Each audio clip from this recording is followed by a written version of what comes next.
Les arbres n'ont pas encore de feuilles. Mais ce n'est pas un problème pour l'écureuil roux. Il vit encore sur ses récoltes d'automne. Les écureuils font leur nid très haut dans les arbres. Ils les bâtissent avec des rameaux et de la mousse. Ils peuvent aussi s'installer dans un arbre creux. La saison de reproduction débute pendant l'hiver. En mars, la plupart des femelles préparent la naissance de leurs petits. Elles ont besoin de beaucoup de repos. Mais avec un gros ventre, difficile de trouver une position confortable.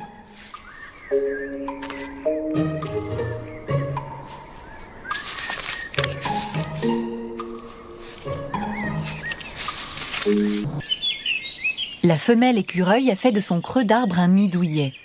Elle y revient de plus en plus souvent.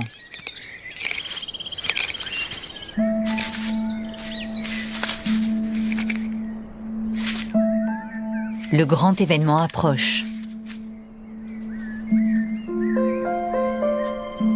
Voici les premières contractions.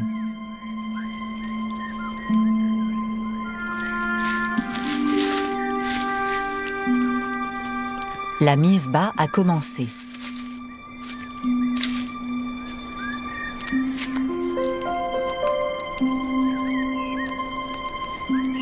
Le premier bébé est tout juste nettoyé que le suivant arrive déjà.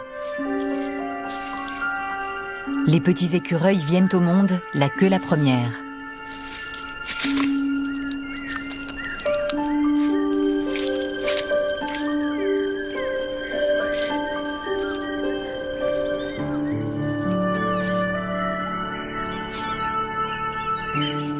Au bout de 2 heures, elle a donné naissance à 4 petits. Sans poils, aveugles, sourds et pas plus gros qu'un pouce, ils sont totalement vulnérables. D'instinct, ils cherchent les mamelles de leur mère. La tétée sera leur principale activité au cours des 6 prochaines semaines.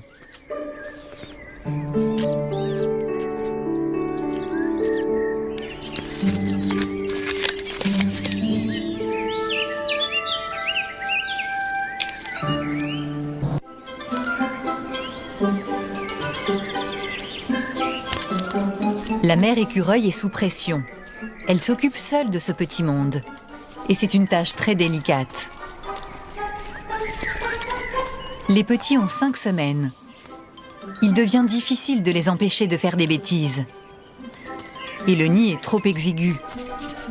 Les jeunes aventuriers voudraient sortir et commencer dès maintenant leur existence dans les arbres.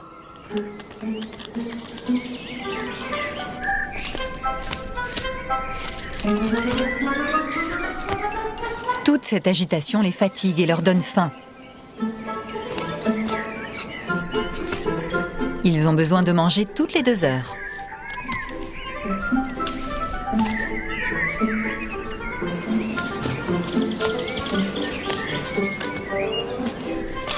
Ils ont enfin le ventre plein. Tout le monde prend un repos bien mérité.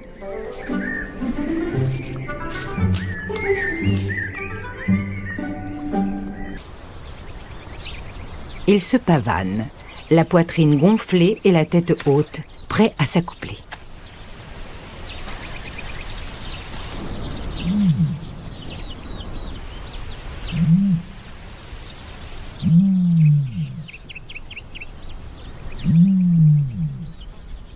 Le mâle appelle une femelle de son harem.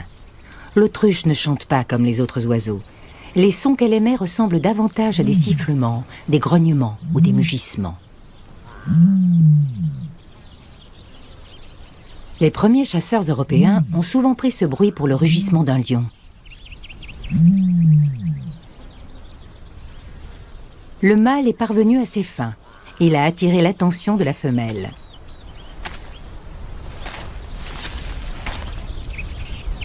La reproduction est une affaire de précision.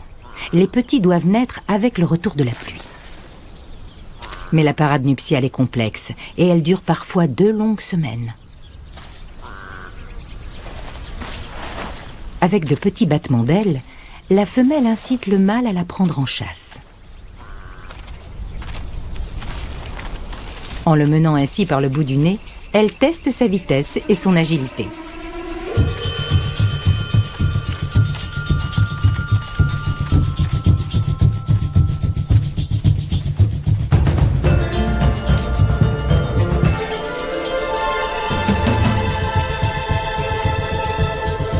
Chez les autruches, la séduction passe toujours par une course-poursuite. Mais le mâle est encore loin de la ligne d'arrivée. Alors, pour ruser, il va exécuter un petit pas de danse. Après tout, ce serait dommage de ne pas exploiter ses quelques atouts.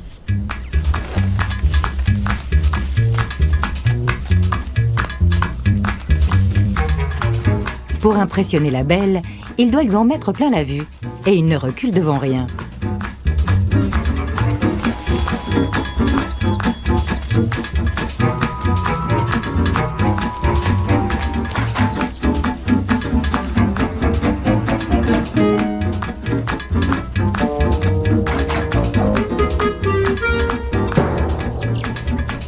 Les voisins profitent aussi du spectacle.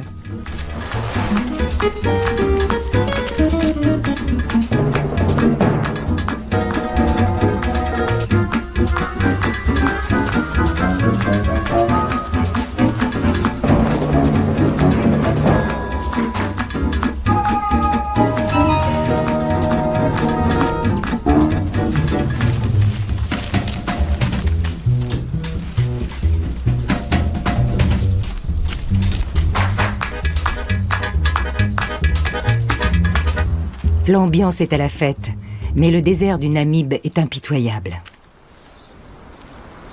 À peine plus de 10% des œufs d'autruche finissent par éclore, et 10 autres % seulement atteignent l'âge d'1 an. Pour que les oisillons aient une chance de survie, ils doivent naître à un moment précis dans l'année, quand les pluies apportent de la nourriture en abondance.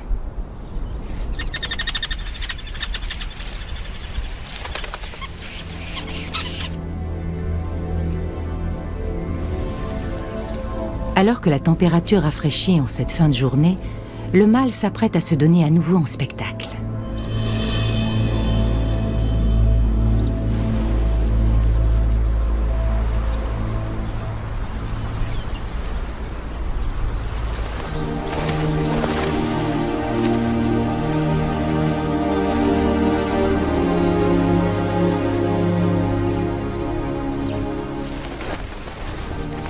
Son balai nuptial le dévoile dans toute sa splendeur.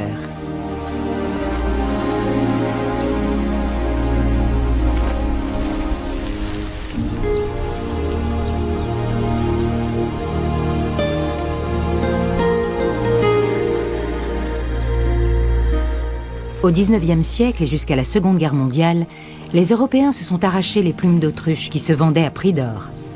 Elles ont longtemps été un symbole de pouvoir et de luxe.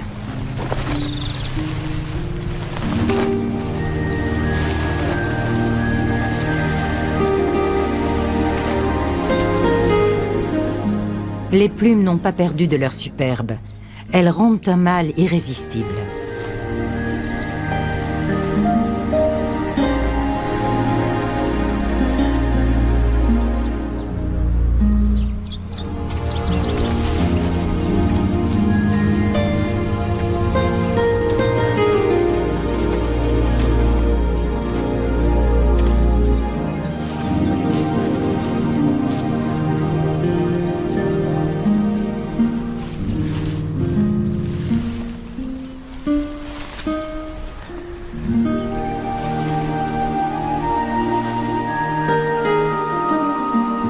Beaucoup d'oiseaux mâles ne possèdent pas de pénis.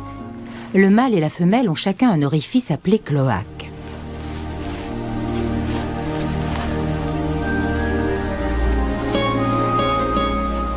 Chez l'autruche, c'est différent. Le mâle possède un pénis qui grossit lorsqu'il se remplit de lymphe.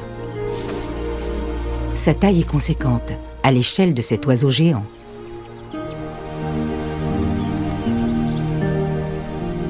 Les semaines suivantes, son spectacle devient un événement quotidien. Il s'accouple avec beaucoup de ses femelles, toutes hypnotisées par son balai de plumes.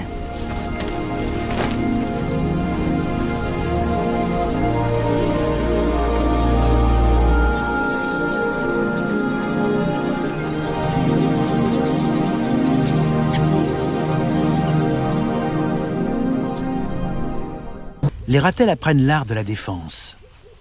Ne jamais déguerpir pour rester en vie. Cette famille se jette tout droit dans une embuscade. Le plus jeune reste à la traîne. Pour la lionne, il devient une proie facile. D'instinct, il met en pratique son apprentissage.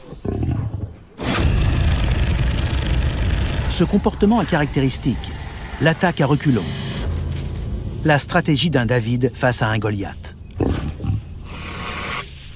Le jeune ratel surprend la lionne. Il n'envisage pas de la combattre, mais cherche seulement à gagner du temps pour préparer sa fuite.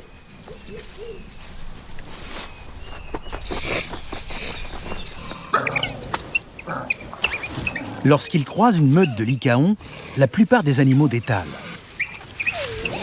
Le ratel, lui, se comporte à l'inverse. Il se jette sur ses prédateurs 2 fois plus gros que lui. L'attaque est la meilleure des défenses.